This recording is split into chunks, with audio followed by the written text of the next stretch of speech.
Hello friends, कैसे हैं आप सब। स्वागत है आपका यूपीएससी एट होम प्रविशा के यूट्यूब प्लेटफॉर्म पे। हम जो यूपीएससी एंड यूपीपीसीएस की मेंस आंसर राइटिंग कर रहे हैं, जिसमें हमारा जो टारगेट है डेली 5 क्वेश्चन की आंसर राइटिंग करने का, उसी सीरीज़ में हमारा ये क्वेश्चन है जीएस पेपर 4 से। हमारी जो ये मेंस की सीरीज़ है वो यूपीएससी एंड यूपीपीसीएस के पीवाईक्यू के साथ साथ मॉडल क्वेश्चन पे बेस्ड है, जो कि करंट के साथ अपडेट करते हुए आप लोगों को कराई जा रही है। आप लोग चाहें तो इस सीरीज़ के माध्यम से अपनी मेंस की तैयारी को और बेहतर कर सकते हैं। जिस किसी को भी इसका पीडीएफ चाहिए वो हमारे टेलीग्राम हैंडल प्रविशा एल के ऊपर कांटेक्ट करके पीडीएफ को प्राप्त कर सकते हैं। तो क्वेश्चन हम देखेंगे। क्वेश्चन क्या है हमारा, लोकहित से आप क्या समझते हैं। सिविल कर्मियों द्वारा लोकहित में कौन कौन से सिद्धांतों और कार्यविधियों का अनुपालन किया जाना चाहिए। क्वेश्चन क्या है, लोकहित से आप क्या समझते हैं। सिविल कर्मियों का द्वारा लोकहित में कौन कौन से सिद्धांतों और कार्यविधियों के का पालन किया जाना चाहिए। तो सबसे पहले हम इसका इंट्रो देखेंगे। इंट्रो में हमने क्या लिखा है, लोकहित का तात्पर्य जन सामान्य के कल्याण को प्राथमिकता देना। इसका आशय व्यक्तिगत, राजनीतिक या वर्गीय हितों के ऊपर उठकर जन कल्याण, सार्वजनिक संसाधनों का न्यायोचित उपयोग, उत्तरदायित्व को प्राथमिकता देना। मतलब ये जो है क्या बात करता है कि लोकहित का तात्पर्य क्या होता है, समाज के जो है अधिकतम व्यक्तियों के लिए अधिकतम भलाई को सुनिश्चित करना। सिविल सेवकों का यह कर्तव्य होता है कि वे व्यक्तिगत, राजनीतिक या संकीर्ण हितों के ऊपर उठकर, मतलब जो है कोई राजनीतिक या वर्गीय हित से जो है ऊपर उठकर केवल और केवल जनता के जो है जन सामान्य के हित को ध्यान में रखे। मतलब वो जो है केवल केवल ऐसा कार्य करे जो वो जनता के हित में हो। सिविल सेवकों को लोकहित में जिन सिद्धांतों का पालन करना पड़ता है उसको हम डिटेल में देखेंगे। तो इसमें जो है क्या बताया गया है कि जो है लोकहित क्या है। लोकहित वह सिद्धांत है जिसमें प्रशासनिक, विधायी, न्यायिक निर्णयों को इस आधार पर लिया जाता है कि वह समाज के बहुसंख्यक नागरिकों के हित में हो। व्यक्तिगत लाभ, राजनीतिक दबाव, जातीय या धार्मिक पूर्वाग्रह से ऊपर होना चाहिए। इसको एक उदाहरण के माध्यम से समझ सकते हैं कि यदि एक अफसर किसी प्रभावशाली नेता के दबाव में गरीबों को मिलने वाली ज़मीन किसी अमीर को दे दे तो यह लोकहित के विरुद्ध हो जाएगा। सिविल सेवकों में लोकहित में जिन सिद्धांतों का पालन करना चाहिए उसको हम देखेंगे। इसमें पहला जो है क्या है, निष्पक्षता। निर्णय लेते समय जाति, धर्म, लिंग, क्षेत्र आदि के आधार पर पक्षपात नहीं होना चाहिए। सभी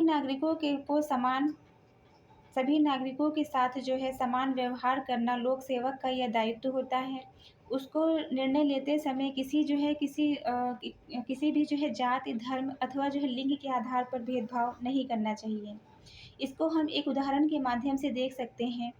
राशन कार्ड वितरण में समान मापदंड को अपनाना। यह एक और उदाहरण के माध्यम से देख सकते हैं। एक डीएम को बाढ़ राहत वितरण में केवल राजनीतिक पार्टी के समर्थकों को लाभ नहीं देना चाहिए।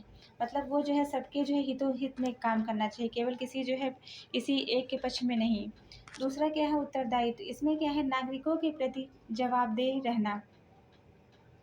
निर्णय प्रक्रिया, अपने निर्णयों के लिए जनता और कानून के प्रति जवाबदेह होना। इसको हम उदाहरण के माध्यम से देखेंगे। आरटीआई का जवाब देना या सेवाओं में देरी के कारण को बताना। आरटीआई में समय पर सही जानकारी प्रोवाइड करना इसके अंतर्गत आता है। फिर हम देखेंगे पारदर्शिता। इसमें क्या है, कार्य प्रणाली स्पष्ट होनी चाहिए ताकि भ्रष्टाचार और संदेह से बचा जा सके। निर्णय प्रक्रिया खुली हो, जनता को सूचित किया जाए। उदाहरण के लिए वेबसाइट पर सरकारी खरीद की जानकारी उपलब्ध कराना। नेक्स्ट हम देखेंगे सेवा नैतिकता।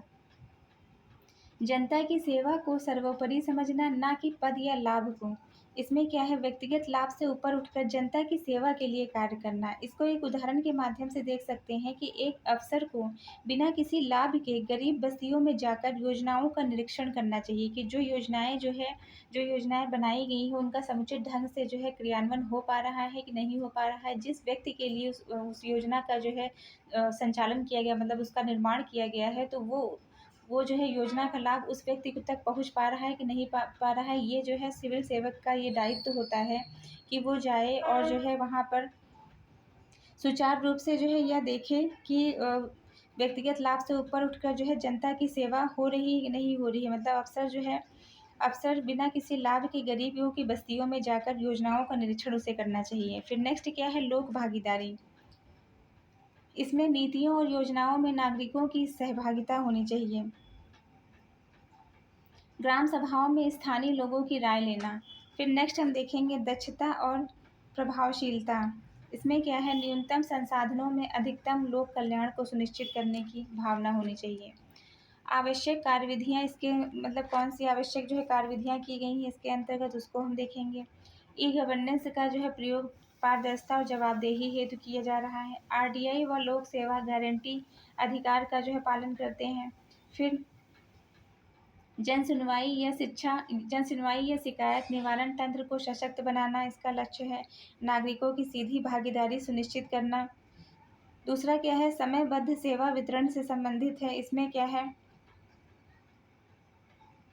समय के मतलब जो है जो समय जो दिया गया है उसके अंतर्गत ही सेवा का जो है वितरण उनको जो है किया जाए। फिर नीति निर्माण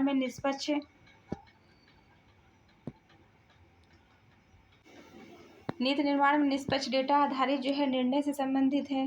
फिर क्या है, क्वेश्चन का जो मेन बॉडी का जो है पार्ट हम देखेंगे। इसके पहले जो है हम इसको डिटेल में बता रहे हैं कि जो प्रशासनिक कार्यवाही जो अपनानी जानी चाहिए वो कौन कौन सी हैं। पहला क्या है, ई गवर्नेंस, जिसमें पारदर्शिता और जवाबदेही को बढ़ाना इसका लक्ष्य है।